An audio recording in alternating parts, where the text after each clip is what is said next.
What's up, YouTube? It's me again, Shyla Bryant, owner of TryShy Travel here in beautiful sunny Florida, and again, your host of TryShy Travels, where I'm taking you guys through my travel journeys, giving you all the juice you can handle, okay? So in this episode, I'm going to be giving you all the lowdown on my most recent trip to Portugal, which was literally a week ago. So this right here is that new, hot, fresh out the oven, or as I like to say, that exclusive for y'all right here. By now, you guys should already know what to do, like and subscribe, because as I travel, we are going to travel. So without further ado, let's go.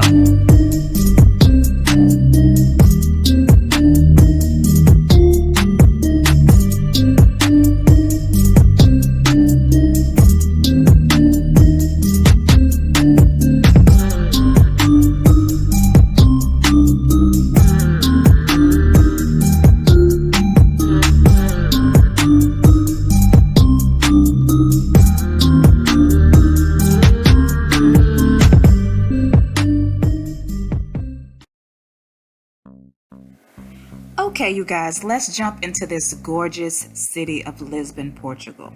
So I must say that while researching current entry requirements, I found a lot of conflicting web pages, even on reputable sites. So, for example, in some places I read that a negative COVID test was required, while others said I didn't need it. So to be on the safe side, my husband and I, we went ahead and took COVID tests. But let me tell you right now, for clarity, that as of May 3rd, you only need a valid passport and proof of full immunization against COVID to enter the country of Portugal, okay? The airline we flew on was TAP Portugal. It was my first time flying with this airline, and overall I would say it was good. The cost to check bags with TAP, in my opinion, are ridiculously high compared to other airlines. For example, with TAP, it was $70 each bag if you paid online beforehand, and $120 if you waited to check a bag at the airport. Now, I know I can't do it, but if any of you can manage to spend a week in Europe with only a carry-on, more power to you. You're going to save a lot of money. Now, would I fly with them again? I can't really say, but I just know on my next journey to Europe, I will probably be looking at other options before TAP. So all in all, we stayed in Portugal for about 4 days, spending nights at 2 different properties in this time frame. It was about 6 a.m. when we landed and about 7:30 a.m. by the time we reached the first hotel, which was Hotel de Baixia. Now this boutique hotel is truly a gem.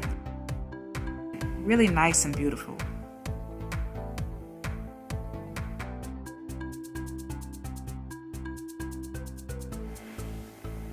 And y'all know I'm a sucker for a welcome drink and a cute pair of slippers.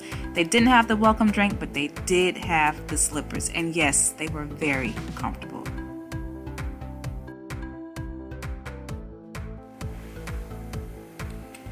And the room type you're seeing here is the Deluxe City View.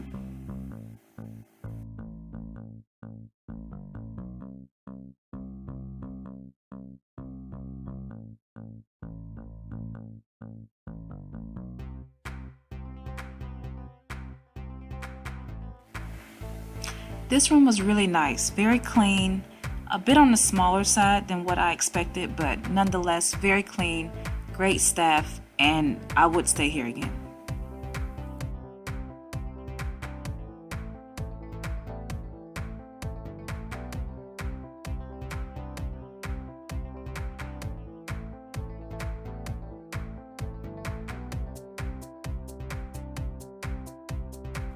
Dinner was nice. For dinner, on our first night, we ate at Sebastiao, which is actually inside Hotel de Baixia.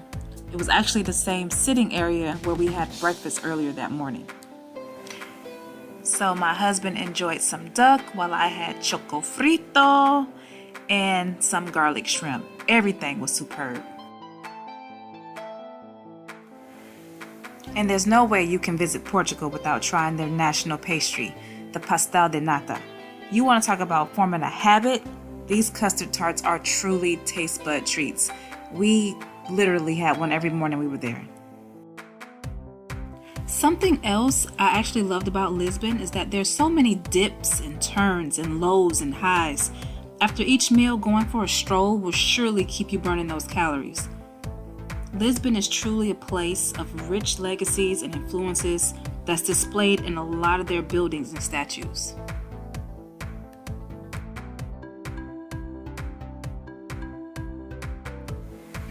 And so during one of our strolls, I had to stop and do a double take, y'all. Don't this dude look like Red Fox? Just a little bit? No? Just me? Okay.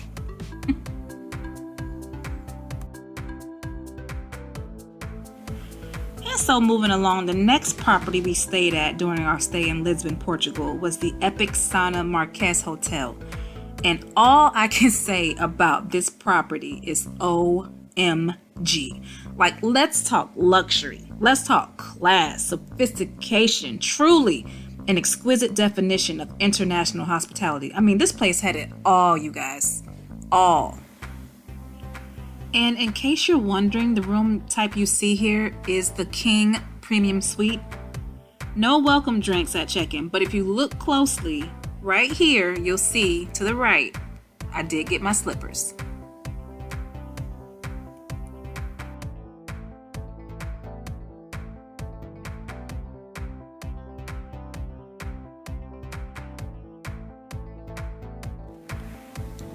And along with the other fantastic amenities that this hotel has to offer, they also have a rooftop pool and bar. Great views, great vibe, great drinks.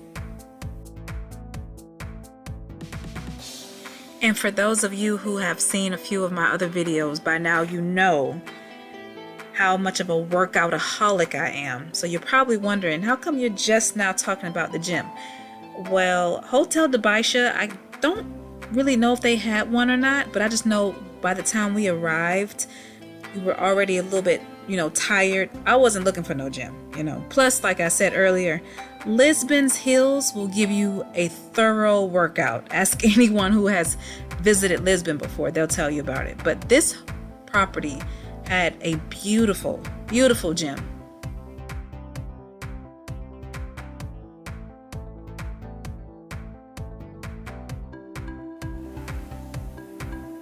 And if I've enticed any of you enough to stay at this property, don't forget to treat yourself to their spa. No masseuse required. You can take part in their sauna, their steam room, the therapeutic jacuzzi beds, or if you're like me, all the above.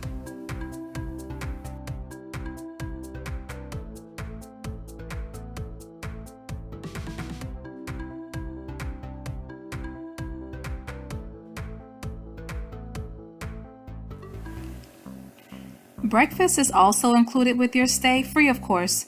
They do a fabulous job with their display, not to mention the food itself, so good. Here you get to taste some of Portugal's staple breakfast foods along with all the fresh fruit you can eat. You can also take dibs on some honeycomb. Now, I don't think it gets more organic than that. I mean, I was blown away.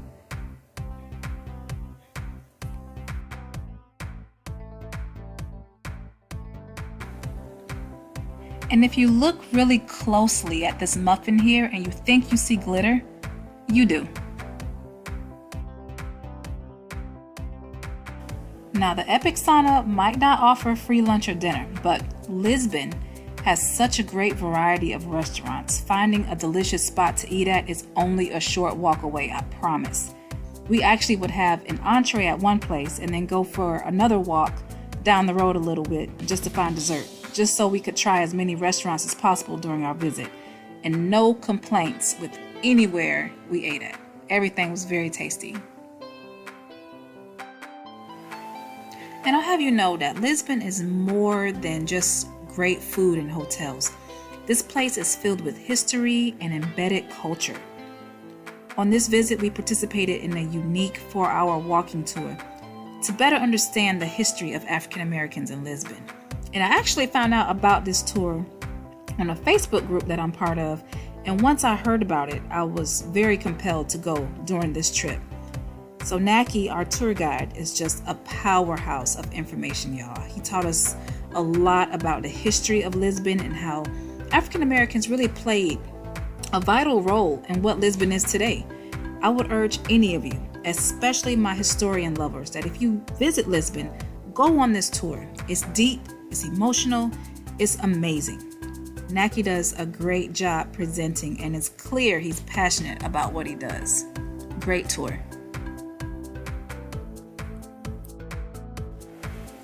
And something else that's nice is that during the tour, you get a chance to really meet and bond with some cool people from all walks of life.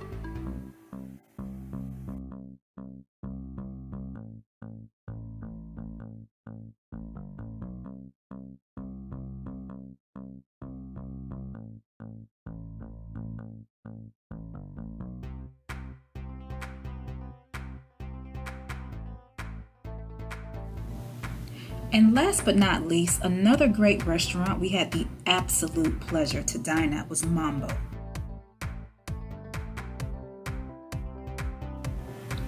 So Mambo features exquisite and authentic African cuisine and can be found on Green Street, again, near downtown Lisbon. What I liked most about this place was not only the fantastic food and handmade cocktails, you guys, but the vibe. I mean, this place is an entire vibe by itself. It's one of those places where you sit down at noon and before you know it, hours have passed, you feel me? Very friendly owners too. So you guys definitely put Mambo on your dine-in list when you go to Portugal. And so this sums up our Portugal visit, you guys. I really hope I was able to inspire a few of you to book that flight, to check out this amazing place. And if any of you have any questions or would like to enlist my services to help you book your trip, please don't hesitate to reach out. I'm only a call, text, or email away. Until next time, you guys, travel safe and be well. Bye.